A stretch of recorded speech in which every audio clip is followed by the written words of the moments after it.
నా శ్రీముఖి గ్యారేజ్ లో నేను ఒక లేడీ సుధాకర్ ని తయారు చేస్తున్నాను. ఆ lady Sudhakar the one and only Manogna.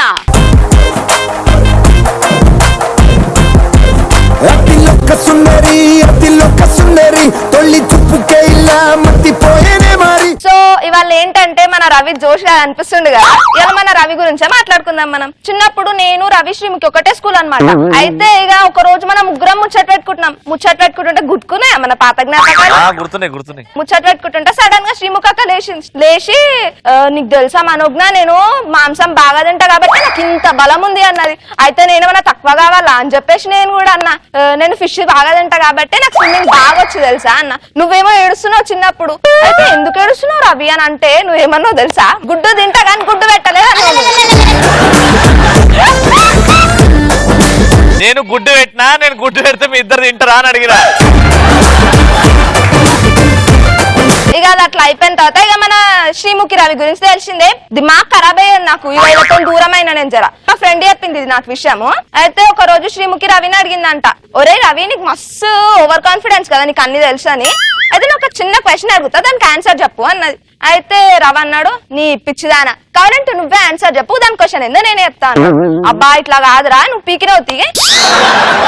Apple ఎర్రగా వండాలంటే ఏం చేయాలి అని అడిగినావు. రవి అన్నాడు, నీ ఎడ్డిదానా, నీకు మేకప్ లేకపోతే ముఖమే బాగుండదు అనుకో, మెదడులో గుజ్జు కూడా లేదు నీకైతే.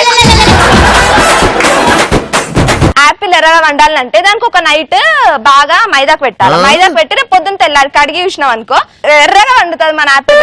యాపిల్ ఎర్రగా పడ్డాలంటే దానికి రాత్రి మెహందీ పెట్టేసి అట్లా పెట్టేస్తే అది పొద్దున్న లేసేసరికి ఎర్ర. ఇది తెలియక నేను రోజు షాప్ తోటి గొడవలు చేస్తాను. ఫుల్ 10th క్లాస్ మనం ఎట్లా పాస్ అయినాం తెలుసా, ఇక జోష్ ఫస్ట్ క్లాస్ లో పాస్ అయినాం. పాస్ అయ్యి ఇక 8th క్లాస్ స్కూల్కి వెళ్ళి తీసేసిరుగా. నన్ను కాదు, మన ముగ్గురం పాస్ అయినాం. నీకు తెలియదు, మర్చిపోయినావు నువ్వు ముందుకే మెమరీ లాస్. అప్పుడు గట్టి కొట్టినావు కదా. అట్లా కాలేజ్ పోయినాం మేము. ఇక కాలేజ్ పోగానే అందరికి కొమ్ములు వస్తాయి, మనకైతే 3-4 కొమ్ములు వచ్చినాయి. రవి ఒకరికి కాల్ చేసిండు, హలో ఎడున్నామమ్మా, నేను ఇంట్లోన్నారా? అరే ఏం లేదురా, నిన్న ఒకటి కాల్ చేసిండు, కాల్ చేసి ఇంకోసారి నా బిడ్డతో తిరిగినా అనుకో కాళ్ళు ఎరగొడతా కొడుకు అని దమ్ దమ్ చేస్తుండ్రా. అవునా, మరి తిరిగాక రాయిపోతుంది కదా. నేను కూడా అదే వేద్దాం అనుకున్నారా, కానీ నేను తిరిగే అమ్మాయిలో ఎవరి వల్ల నాన్న కాల్ చేశాడో అర్థం కాలేదు. రవి ఎవరి నాన్న కాల్ చేశాడో అర్థం కాలేదు కదా. ఫ్రస్ట్రేషన్ లో క్యాంటీన్ కి పోయి సిగరెట్ తాగడం మొదలు పెట్టిండు. సిగరెట్ తాగుతుండు ఓకే, కానీ నవ్వుకుంటా తాగుతుండు అదేందో.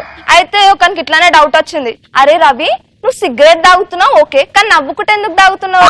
అరే పిచ్చోడా, ఇగో సిగరెట్ తాగితే ఏమైతుంది అంటారు, ఐషు తగ్గిపోతుంది అంటారు. అదే నవ్వుతున్నాం అనుకో ఐషు పెరిగిపోతుంది అంటారు కదా. అందుకే రెండు బ్యాలెన్స్ చేసుకోవడానికి నేను నవ్వుకుంటా తాగుతాను అనమాట. రవి బస్ ఎక్కి ఊరి పోదాం అనుకుండు. ఇక కండక్టర్ వచ్చిండు, టికెట్ టికెట్ టికెట్ టికెట్ అన్నాడు.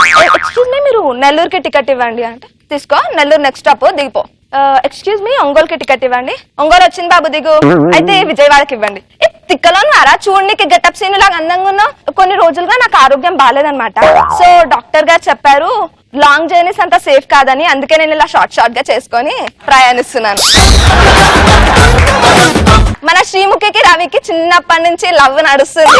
ఇక పెద్దగా అయినారు, పెళ్లి చేసుకురు. ఇక ఇంట్లో ఇలా మన ఒప్పించింది, వాళ్ళ ఇంట్లో వాళ్ళు పుచ్చుకున్నారు. అయితే పెళ్లి చేసుకున్న తర్వాత మన శ్రీముఖి కొంచెం గయ్యాలిదే, మీకు తెలుసు కదా. కొంచెం బాగా గయ్యాలి. సరే బాగా గయ్యాలి కాబట్టి ఇక రవిని ఊకే ఆడిపోదాం ఈడిపోదాం ప్లీజ్ రా పోదాం రా అని ఊకే దమ్ చేస్తుంది. అయితే ఇట్లా కాదని చెప్పేసి మన రవి వీళ్ళ ఫ్యామిలీ వాళ్ళ ఫ్యామిలీ కలిసి నయాగ్రా ఫాల్స్ వెళ్ళారు. మా హనీమూన్కి మా ఇంట్లో ఎందుకు వచ్చారు? అది family plan trip. Niagara Falls తీసుకెళ్ళి అందరినీ నూకేస్తాను నేను.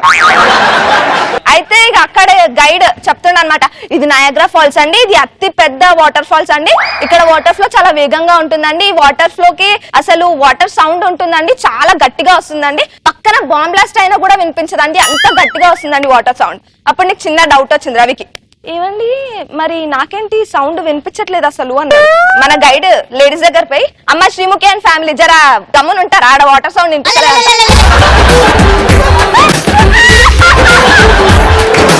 ఇట్లా గయ్యాలి గంప ఊకే దమ్ చేస్తుంది. ఇంట్లోకి రాగానే లొల్లి, బయట కోతలొల్లి, ఫోన్ చేస్తుంది, ఊకే లొల్లి చేస్తుంది. ఇక అట్లా కాదని చెప్పేసి ఇక మన రవి బుక్ స్టోర్ కి పోయిండు.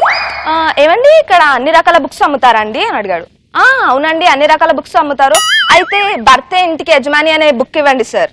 సారీ సార్, కామెడీ బుక్స్ అని ఫస్ట్ ఫ్లోర్ లో అమ్ముతారు.